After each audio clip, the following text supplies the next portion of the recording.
अस्सलामुअलैकुम viewers, welcome to my channel. आप देख रहे हैं ड्रामा सीरियल मायरी। मायरी के आने वाले एपिसोड में आप देखेंगे एनी की पुप्पो आई होती है और उसके वालिद को कहती है कि मैं तुमसे अब हिस्सा लिए बगैर नहीं जाऊंगी। वो कहता है तुम चाहे सारी उम्र यहाँ ही रहो, खाना तो तुमने 2 वक्त का खाना ही है, वो तो मैं तुम्हें खिला लूँगा, लेकिन मैं तुम्हें 2 करोड़ कहाँ से दूँ? मेरे पास तो एक फूटरी कौड़ी भी नहीं देने के लिए।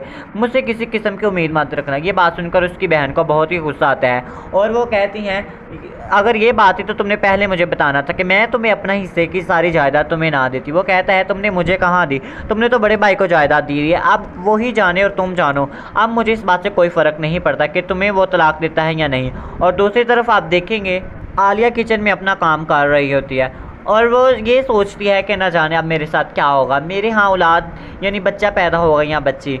और इतने में उसकी सास आती है और वो कहती है कि आलिया तुम्हें अब बिल्कुल भी काम करने की ज़रूरत नहीं। वो कहती है तुम जैसी सास हो तो फिर काम तो करना ही पड़ता है, तुम तो सारा दिन बैठ के रोटियां तोड़ती हो, अब मैं काम ना करूँ तो कौन करेगा? वो कहती है तुम्हारे पेट में जो बच्चा पल रहा है वो मेरी औलाद है, इसलिए मैं ये चाहती हूँ कि तुम आराम करो। वो उसे उसके कमरे में ले जाती है और वो उधर आराम करने के लिए लेट जाती है और वो ये सोचती है कि ना जाने अब क्या होगा।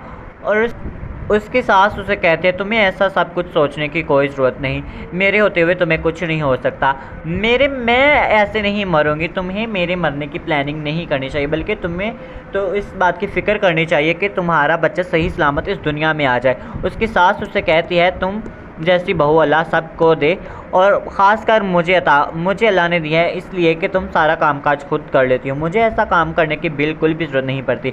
और आलिया कहती है तुम जैसी सास खुदा किसी को ना दे जिसने मेरा सारा आज तक खून चूस लिया। और उसकी सास को ये बात बहुत बुरी लगती है। वो कहती है आने दो ज़रा जमशेद को, तुम्हारी मैं अभी क्लास लगवाती हूँ।